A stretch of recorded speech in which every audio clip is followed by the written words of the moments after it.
All right. We're diving into some serious off-road action today, folks. You guys sent in some awesome stuff about an overlanding trip through Colorado's backcountry. And let me tell you, this one's got it all. We're talking tough trails, incredible views, and even a bit of a comeback story, wouldn't you say? Yeah, definitely a journey that captures that spirit of adventure, that's for sure. It really does. But before we hit the trail, I think we should probably explain what overlanding actually No is. point. Because some folks might be thinking it's just a fancy way of saying off-roading, but it's a bit more than that, right? Oh, absolutely. Yeah. Overlanding is really all about the journey, not just the destination. So picture this. You've got your vehicle packed to the brim with everything you need. Camping gear, supplies, the whole nine Yeah. yards. Oh. And you're setting off on this, multi-day, maybe even multi-week adventure through some pretty remote and challenging terrain. It's kind of like a blend of off-roading, wilderness camping, and exploration. So it takes a certain kind of person, right? You got to be pretty self-sufficient out there. Exactly. You need to know how to navigate, camp comfortably, and handle any curveballs that come your way. Which brings us to the heart of this deep dive. We're talking about two YouTubers, All Things Outdoors, and David Gray Backpacking, who teamed up to take on some of Colorado's most iconic trails. And they brought the right wheels for the job, too. A 2021 Ford Bronco. I've got to say, this thing looks like a beast on those Rocky Mountain passes. It's impressive, for sure. But the part that really caught my eye was their attempt at a place called The Wall in Poughkeepsie Gulch. That name alone sounds a little intimidating, doesn't it? Oh, the wall is legendary in the overlanding world. It's this incredibly steep, rocky obstacle that really puts your skills and your vehicle to the test. Not exactly a beginner trail, then. Not quite. And here's where it gets even more interesting. They actually tried the wall a couple years back in 2022, and, well, let's just say it didn't quite go according to plan. It was a tough one, that's for sure. What happens? They ran into some really nasty weather, which made an already challenging trail even more treacherous.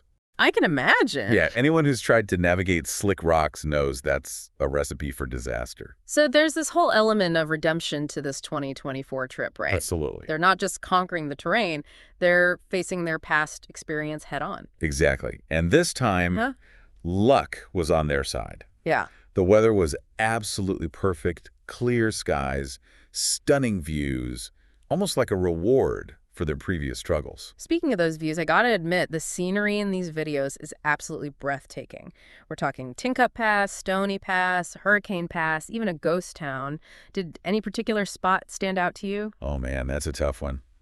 They're all pretty amazing. Right? But I'd have to say, that ghost town, St. Elmo, that one really stuck with me. Yeah. It's like taking a trip back in time, Yeah. Imagining the folks who called that place home back when it was a bustling mining town. It's amazing, isn't it? All the history that's soaked into those landscapes. But speaking of capturing the experience, I was really impressed with how these YouTubers documented their journey. It wasn't just about like the tough obstacles or the amazing scenery. They actually took the time to film daily recaps, almost like a video diary. Totally. And that trip journal style is really catching on in the overlanding community. Gives viewers a more personal and authentic feel for what it's really like to go on these adventures. You see the day-to-day stuff alongside all the highlights. And you really get a feel for their journey, right? Not just geographically, but also how their skills and teamwork evolved along the way. Remember how we were talking about the wall being this major hurdle they had to overcome? Yeah. Well, in their video, you actually get to see them strategizing their approach, how they use their gear, and how they communicate with each other to get through it safely. And that's crucial in overlanding, especially when you're tackling those more difficult trails. It's not enough to just have a capable vehicle. You got to have a solid team and be able to work together, especially when things get tough. So it's about the human element just as much as the technical side of things. 100%. And I feel like that often gets overlooked. People see these incredible videos of tricked out vehicles conquering crazy obstacles, and they think, there's no way I could ever do that. Right. But what they often miss is all the planning, the prep work, the problem solving that goes into those moments. Yeah. And yeah, sometimes a little luck doesn't hurt either. And those moments of pure awe, like when you finally reach a vista and you're just blown away by the sheer vastness of it all. Absolutely. I've been fortunate enough to experience that firsthand a few times, hiking in the Rockies, camping under the stars.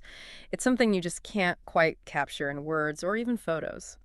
It's true. It's this feeling of like being connected to something so much bigger than yourself. Yeah. A sense of humility and wonder that stays with you long after you're back home. Exactly. And I think that's what these YouTubers capture so well in their videos, that awe and connection with nature.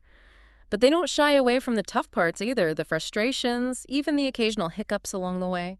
Which is great because it makes the whole thing feel more relatable. Like, hey, these are just ordinary people doing extraordinary things. Exactly. Overlanding's not just for hardcore adventurers with tricked-out rigs.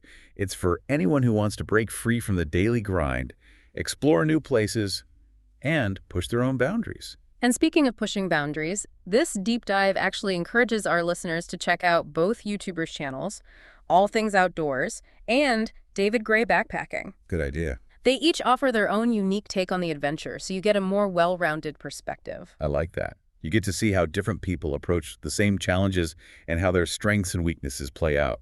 Plus, you might pick up some helpful tips and tricks along the way. Right. Oh. Always a bonus. But speaking of tips and tricks, if some of our listeners are feeling inspired to plan their own overlanding adventure, what are some things they should keep in mind? Sure. What are some of the must-haves?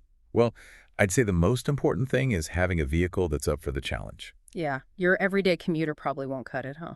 Probably not. You want something that can handle rough terrain, good ground clearance, four-wheel drive.